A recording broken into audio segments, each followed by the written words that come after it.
తిరుపతి జిల్లా నాయుడుపేట పట్టణంలోని చంద్రబాబు నాయుడు కాలనీలో ఫ్రీ క్రిస్మస్ వేడుకలు ఘనంగా నిర్వహించారు. ఎం వినయ్ కుమార్, దారా అంకయ్య ఆధ్వర్యంలో జరిగిన ఈ కార్యక్రమానికి పెద్ద సంఖ్యలో ప్రజలు హాజరయ్యారు. పండుగ వాతావరణంతో కాలనీ మొత్తం ఆనందోత్సవాలతో నిండిపోయింది. ఈ వేడుకలకు ముఖ్య అతిథిగా సూళ్లూరుపేట శాసనసభ్యులు నెలవల విజయశ్రీ పాల్గొన్నారు. ఈ సందర్భంగా ఎమ్మెల్యే మాట్లాడుతూ శాంతి మార్గంలో నడవాలి, ప్రేమ భావంతో మెలగాలి అనే క్రీస్తు బోధనలు సర్వమానవాళికి ఆదర్శంగా నిలుస్తాయని చెప్పారు. ప్రభువైన యేసుక్రీస్తు జన్మించిన క్రిస్మస్ పర్వదినం ప్రతి ఒక్కరికి స్ఫూర్తిని అందిస్తుందని తెలిపారు. జరిగిస్తున్న ఈ కార్యక్రమాలన్నింటి నుంచి చివరి వరకు ఏ విధమైన తండ్రి ఈ చోట చేర్చి నాయనా నీ యొక్క చిత్తములో తండ్రి ఇది happy Christmas, merry merry Christmas, happy happy Christmas, happy happy Christmas.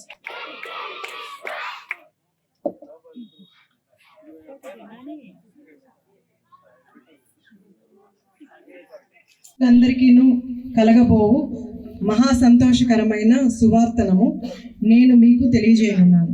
దావీదు పట్టణమందు నేడు రక్షకుడు మీ కొరకు పుట్టి ఉన్నాడు. ఈయన ప్రభువైన క్రీస్తు అను శబ్దమునకు అభిషిక్తుడై అర్థము.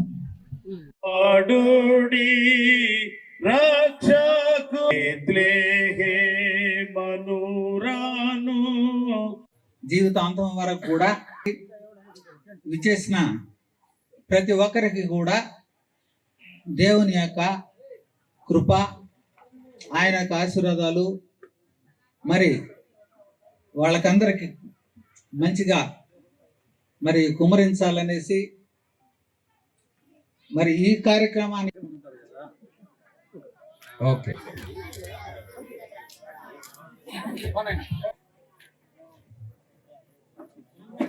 కంటే ముందు ప్రీ క్రిస్మస్ సెలబ్రేషన్స్ చేయడానికి ముఖ్య కారణం అందరినీ కలుసుకొని అందరికీ కూడా ఈ క్రిస్మస్ విశేషణ అందరికీ తెలియజేసేలాగా నాయకులందరూ కూడా కలిసి ఈరోజు పాస్టర్లతో కలిసి పాల్గొనాలనే ఈ కార్యక్రమాలని ఏర్పాటు చేశారు మన ముఖ్యమంత్రి శ్రీ నారా చంద్రబాబు నాయుడు గారు.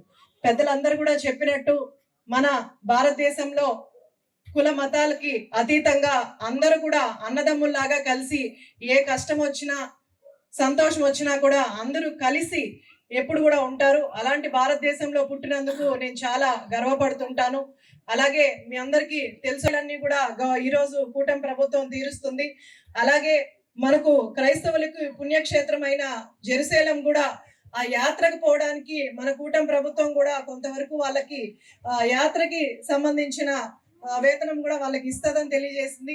అలాగే నాకు చాలా మంది కొంతమంది వచ్చి నన్ను అడగడం జరిగింది, క్రైస్తవులకి ఒక సమాధి అంటే శ్మశానాల కోసం కొంత స్పేస్ ఇవ్వమని, అలాగే వాటికి కాంపౌండ్ వాల్స్ కూడా చాలా మంది అడిగారు.